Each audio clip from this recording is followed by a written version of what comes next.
Hi everyone. We are continuing our arterial blood gas procedure series. The last video talked about equipment that we needed to gather before puncturing the patient. Today we're going to talk about sites for puncture, okay? In this video, we're really going to just talk about the sites, and I'm going to spend a little bit of time on this because in school sometimes I think we roll too quickly. You choosing the best site is going to be how you have the most success getting blood. So let's just start talking about the sites. Number one, there are 3 sites. I'm going to teach you textbook, okay? Because my goal is those of you that are students, I want to make absolutely sure you're passing your credentialing exam. So I'm going to teach you textbook sites. So textbook, there are 3 sites to puncture: radial, brachial, and femoral. So radial is the preferred site because of surface proximity, okay? It's relatively close to the surface of the arm. You should be able to puncture it very quickly because it's so close to the skin, okay? It's relatively easy to palpate. You've been probably doing vital signs and palpating the radial artery to get heart rate all along in school. It's relatively easy also to stabilize. You know where it's at and you can kind of hold on to it.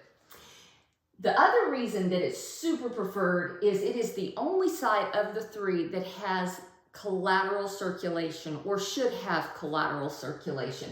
I'm going to spend a little bit of time on this so you understand how important this is. We are going to puncture the radial artery, okay? Now the hand is fed oxygenated blood by the radial artery and the ulnar artery. Both arteries supply oxygenated blood to the hand so the tissue of our hand can survive. We're going to be sticking the radial artery. And if something goes wrong, okay, because there are hazards, if something goes wrong that creates lack of blood flow through the radial artery, we absolutely have to know that this tissue of the hand is still going to survive and through that ulnar artery. So there's a test we do, and we'll talk about that in a little bit, but the whole purpose that why the radial artery is preferred is because if you screw up the radial artery, you know the hand still can be fed with oxygenated blood through the ulnar artery, okay? So this is really, really one of the main reasons it's the preferred site. And then it's relatively far away from large veins, okay? There's less of a chance of you hitting a vein rather than the artery.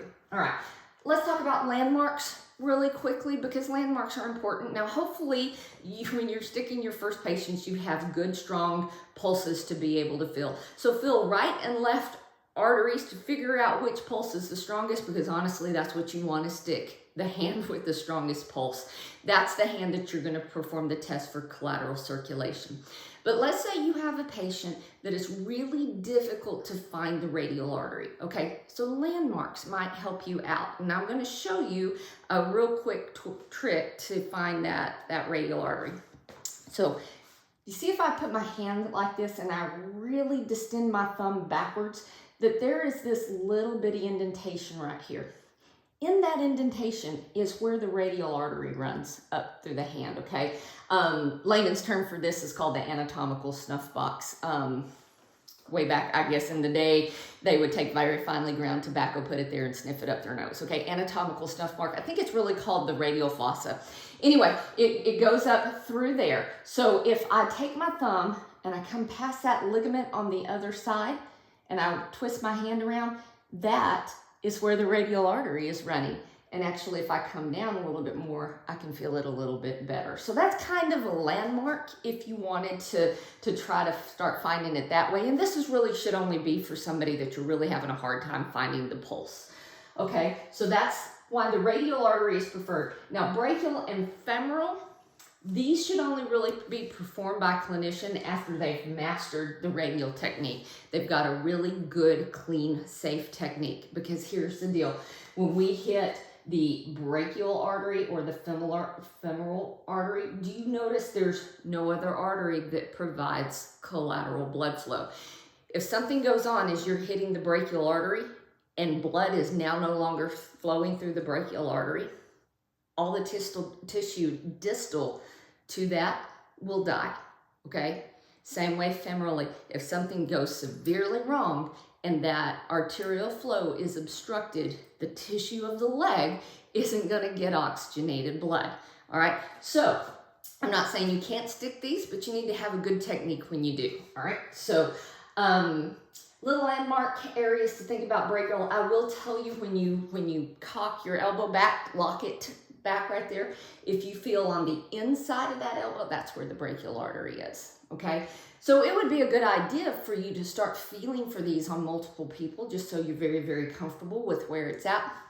Femoral, I'm just going to tell you the best way to do that is find it on yourself. Kind of get familiar with that anatomy and where that artery runs. And then in clinical practice, where it's appropriate, start practicing on your patients where it's appropriate, okay? So these are the sites for puncture. The next video, we're actually going to talk about how to stick the patient. See you soon.